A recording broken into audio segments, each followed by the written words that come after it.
Prosseguindo, em História da Igreja 2, vamos agora ao item 13 do material didático, os mártires de Sebaste.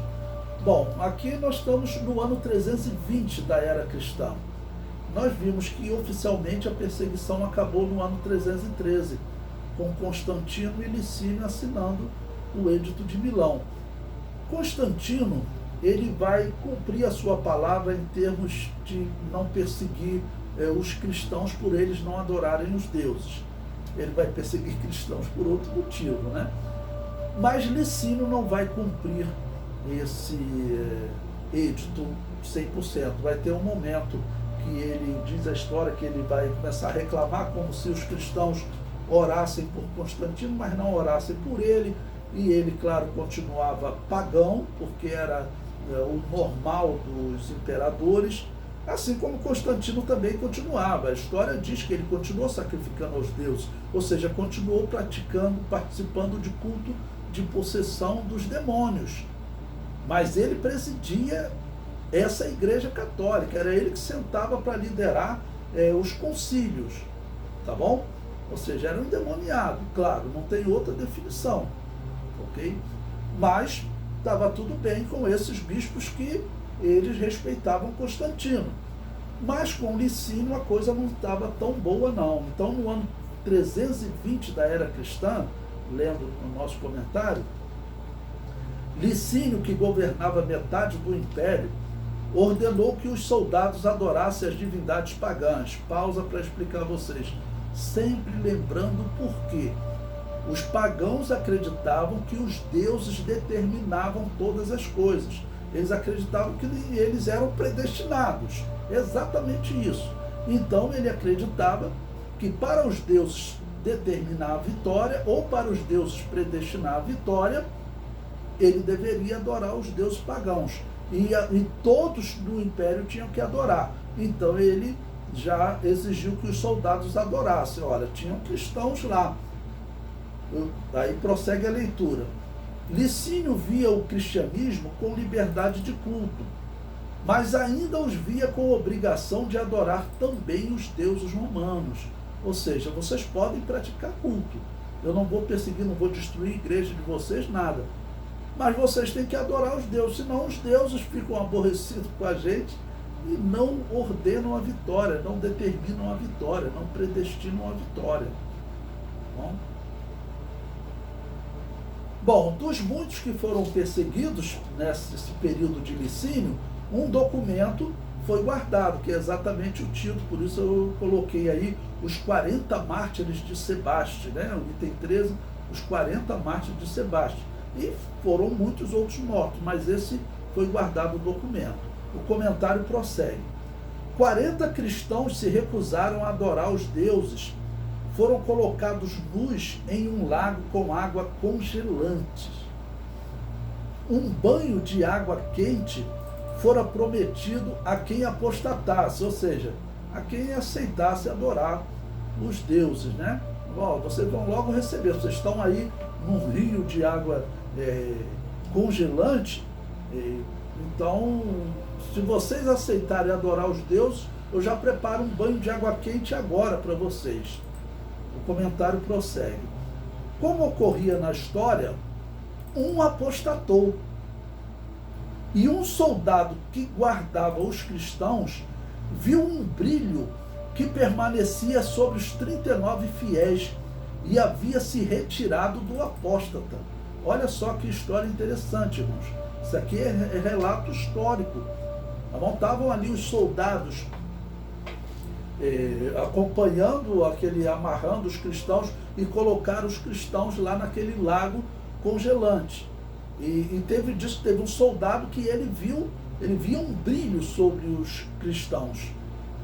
Até que um resolveu apostatar. Resolveu sair ali daquela água fria. E o soldado viu quando o brilho se retirou do apóstata. O comentário prossegue. O soldado confessou a sua fé em Jesus, despiu as suas vestes e se ajuntou aos 39 fiéis, onde acabaram todos morrendo de frio. Pausa para explicar a vocês. Então, provavelmente era um cristão que não se confessava cristão, vivia escondido e teria até aceitado adorar os deuses para não morrer, mas quando ele viu aquele apóstata perdendo o brilho de Deus, ele teria dito: eu também perdi isso, mas eu vou agora aceitar morrer para eu retomar esse brilho. Então ele voltou e acabou morrendo lá. E nesse sentido, nós sabemos que foi perdoado. Voltando àquele tema que a Igreja Católica e os historiadores protestantes também condenam Donato, dizendo que ele não era misericordioso, a questão não é de misericórdia. Se eles se arrependessem daquela situação, eles seriam perdoados na hora. A questão é que eles não podiam sair do culto do demônio direto para o púlpito. Esse era o problema. Eles tinham que passar, o próprio Donato fala isso para Constantino, eles tinham que passar por um período de prova. Interessante que Donato usa a expressão que usa-se até hoje na igreja. Eles tinham que ir para o banco. Né? Eles não poderiam estar no púlpito. Mas perdoado, esse homem aqui, que ele teria adorado o demônio para não morrer, quando ele viu aquela luz, aquele brilho sair do apóstata e permanecer sobre os 39 fiéis, ele falou: quer saber de uma coisa, eu quero morrer por Jesus. Ele foi perdoado com certeza, por ter praticado lá o sacrifício aos deuses, aos demônios. Ele foi perdoado com certeza. Mas vamos dizer que esse homem, ele foi perdoado, e vamos dizer que ele não morresse. Se ele voltasse para a igreja, ele iria confessar com o seu pastor: olha, eu infelizmente passei por isso, estava lá no campo de batalha, o imperador exigiu o culto aos deuses, se eu não adorasse eu iria morrer, eu falhei. Tá bom? Aí vamos dizer que fosse um obreiro da igreja, o que o pastor faria? Olha, em nome de Jesus, você está arrependido? Sim. Então você está perdoado. Agora, você vai ter que passar por uma disciplina, você vai ficar aqui no banco, não falte aos cultos de ensino, que eu quero ver se você não foi influenciado lá e não traz nenhuma heresia aqui para a igreja, porque isso é o normal. Né? Nós temos aqui no Brasil um pastor que ele participou de um culto ao demônio abertamente, tocou o tabaco. Vocês sabem que a tabaco, ela é um instrumento produzido especialmente para o espiritismo. Ela não é um instrumento comum, não. Ele foi lá e tocou tabaco lá nesse culto, não sei qual bem o segmento aí do espiritismo. Isso está errado. Esse homem pecou. Ele doou o dinheiro da igreja para reconstruir lá, acho que era de Umbanda, não sei. Mas entregar dinheiro da igreja já é problemático. Eu não concordo com isso. Ele deveria ter criticado quem foi lá e destruiu o templo umbandista.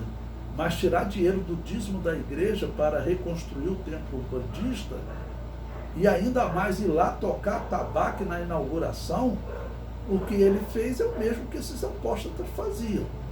Esse homem não deveria estar no púlpito. Eu não sei como é que está a situação dele como cantor, né, mas acho que na igreja dele, ele deve continuar lá no púlpito.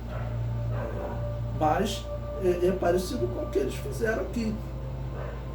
O que precisava acontecer com esse homem? Ele precisava ir para o banco, passar por um período de provação. Mas sai do terreiro, vai tocar tabaco no terreiro, vai direto para o púlpito. Isso está errado. Isso está errado.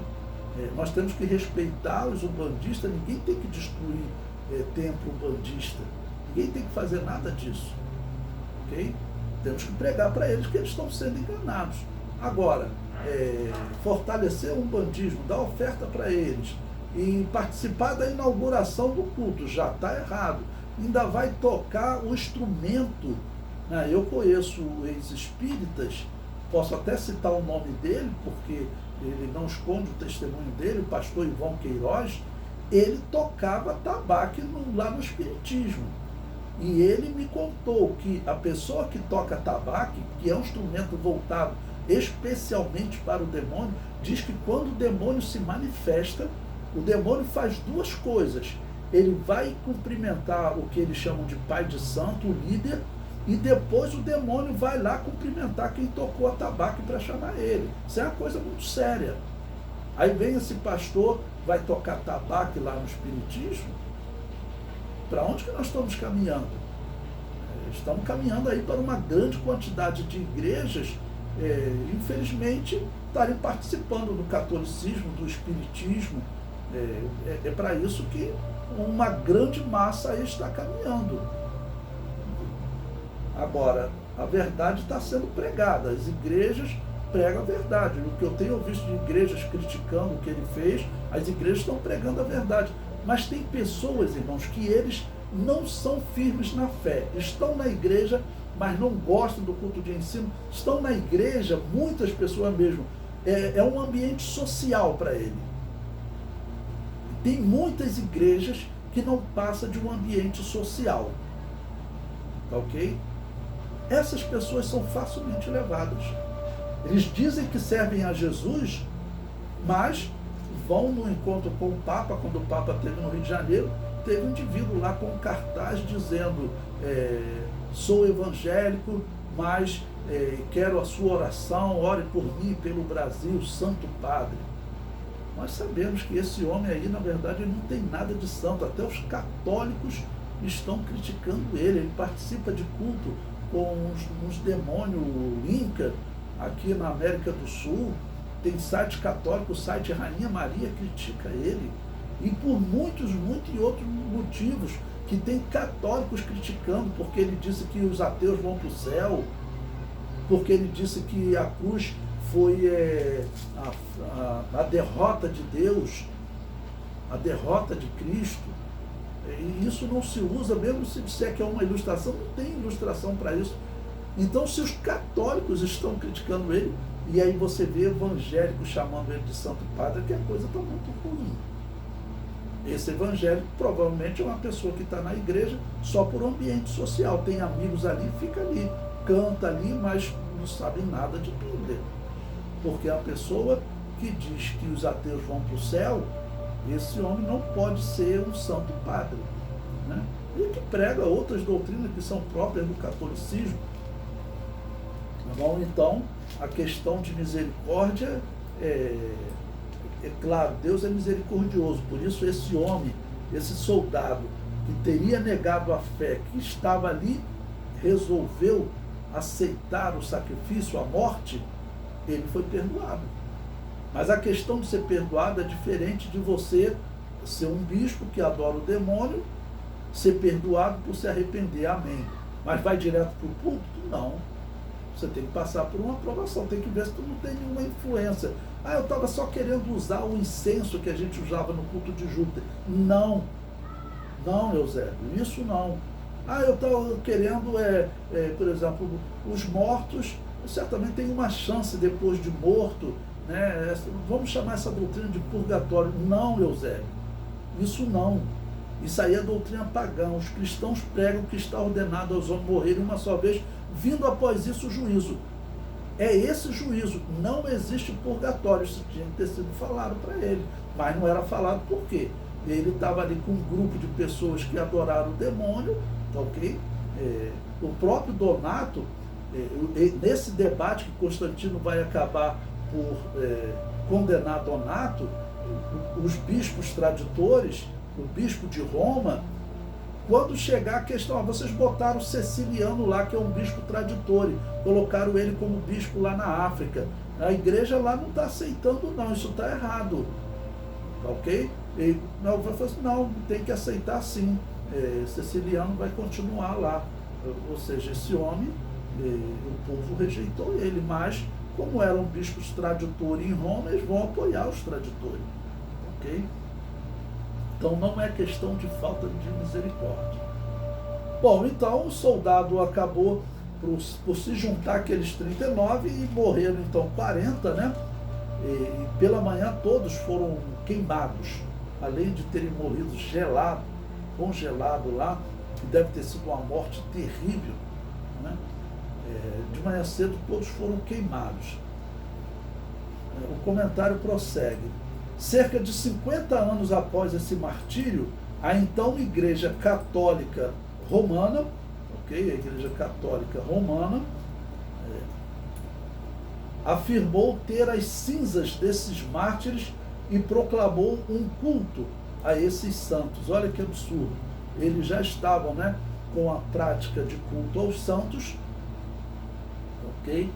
E eles então pegaram as cinzas desses mártires, e coloquei até uma ilustração aí que tem na internet, ilustrando esses 40 mártires no momento de morte ali no frio, não?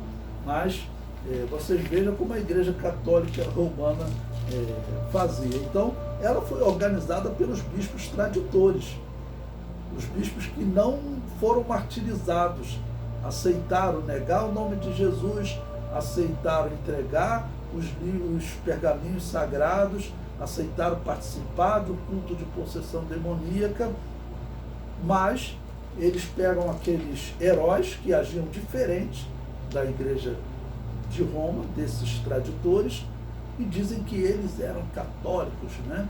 Que foram fiéis até a morte.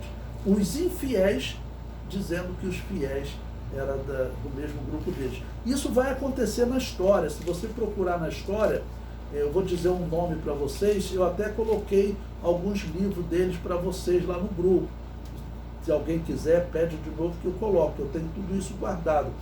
Um homem chamado Cipriano de Cartago, a história comprovou que ele fazia parte de uma igreja que era chamada de montanista pelos católicos romanos, que era uma igreja pentecostal, ou seja, Cipriano de Cartago, ele era um pentecostal, dessa igreja que eles chamam de montanista.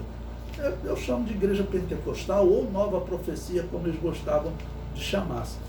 Só que Cipriano, ele foi um homem importante, ele acabou sendo martirizado, ele fugiu numa perseguição, tá ok? Fugiu, se escondeu, quando acabou a perseguição ele voltou, aí teve outra perseguição, ele foi capturado, não negou a fé e morreu, tá ok? E esse homem, mas ele escreveu umas obras muito interessantes, inclusive falando sobre os lápises, e ele fala, né, da recepção dos lápises, deles serem recuperados. Isso aí tudo bem, claro, está certo. Ele escreveu obras muito interessantes, coisas muito boas, tá bom? E o que ocorre? O católico Agostinho de Hipona, ele elogiou muito esse Cipriano de Cartago, tá bom? Então, na história, a Igreja Católica se distraiu e acabou tornando santo um homem que, na verdade, não era da linha católica, ele era da linha que os católicos chamam de montanistas, não? Que eram os pentecostais da igreja, que também era chamada, a igreja se identificava como nova profecia, ok? E era uma igreja pentecostal, não existe dúvida. O próprio Eusébio de Cesareia disse que tinham lá profetisas, que eles falavam coisas ininteligíveis, ou seja, falavam em línguas estranhas, né? O termo que nós usamos, línguas estranhas, Eusébio de Cesareia usou línguas ininteligíveis, línguas que não se entendiam, ok? Ou seja, eram pentecostais. A Igreja Católica se distraiu e colocou Cipriano de Cartago como santo, por ele ter sido muito citado por Agostinho de Hipona. Agostinho de Hipona era um pagão de primeira qualidade, né, que implantou o culto aos mortos na Igreja Católica. Mas ele, para os católicos, ele é a grande referência. Afinal, ele fez coisas, escreveu coisas, estabelecendo mudanças, né, como o culto aos mortos, a mudança do livre-arbítrio para a predestinação. Ele organizou a Guerra Santa ou Guerra Justa. A Igreja Católica queria fazer guerra, então Agostinho de Hipona se tornou uma referência para eles. Como Agostinho de Hipona elogiava muito Cipriano de Cartago, pronto, Cipriano de Cartago também se tornou santo. Mas o que a Igreja Católica fez também?